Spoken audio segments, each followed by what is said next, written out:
Assalamu alaikum, dear sisters and brothers.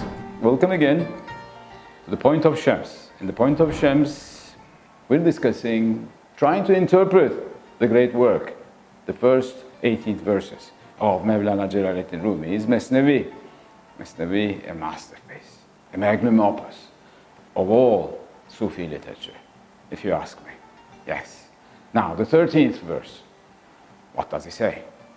Nay, hadisi rah pirhun mikunet, qissahay ashk majnoon mikunet. You heard about the Majnun, didn't you? We should be talking about it. Nay, hadisi rah pirhun mikunet, qissahay ashk majnoon mikunet. These were in Persian, in the original. Let's look and hear the English version by Nichols.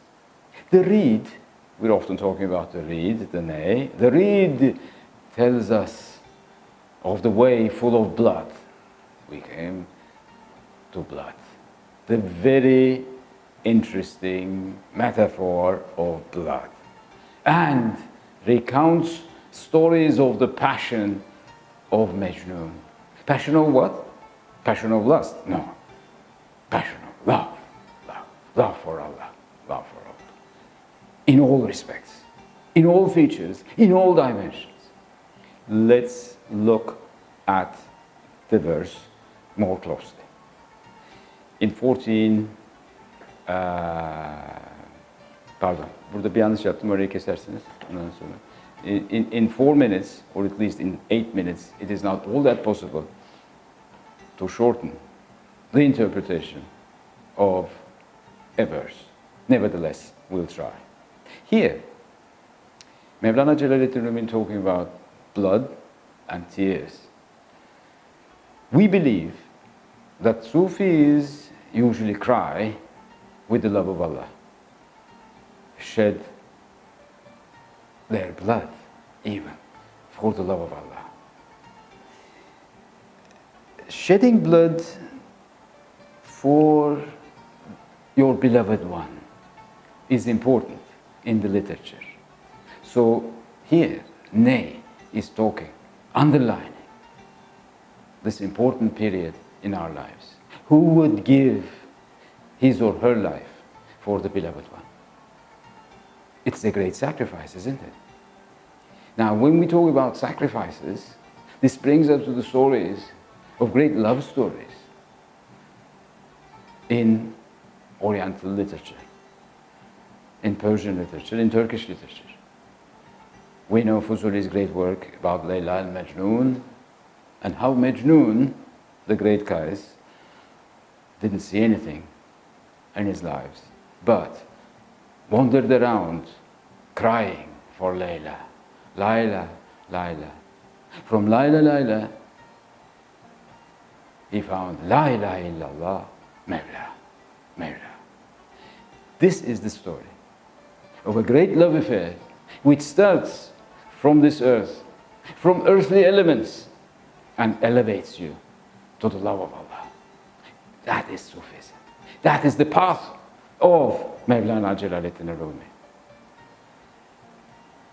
And Mansur, we know about Mansur, how he gave his own life at the gallows for the love of Allah. For the love of Allah. Interestingly enough, in Arabic and in Turkish, we have two similarly pronounced words.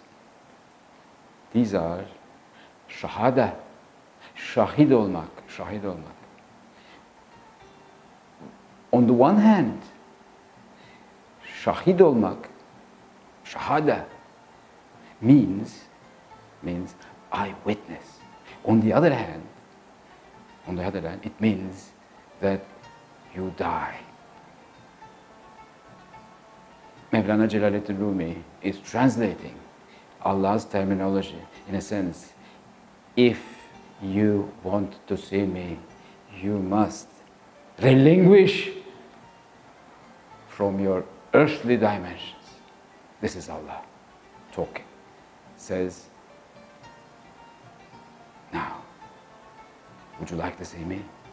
Would you like to feel within your heart the essence of the manifestations of Allah? Then you must die before you die. You must die for me. If you love me, then you must extinguish your own self, ego, whatever you possess. Interesting, isn't it? This is not harakiri, this is not committing suicide, but this is relinquish of all the worldly possessions that you have, including your ego. Shahada. They say that it is very easy to be a Muslim. You just recite a verse, so to speak. Kelime-i shahada. Shahada. Ashhadu an la ilaha illallah. It starts. Ashhadu. I witness. See Allah? See the Prophet? In order to see the Prophet, you must really die before you die. So in that sense, is it easy? No. Therefore, we must think whether we are pronouncing the truth about ourselves, about our sincerity, and about our true love for Allah. Interesting, isn't it? See you again, inshallah.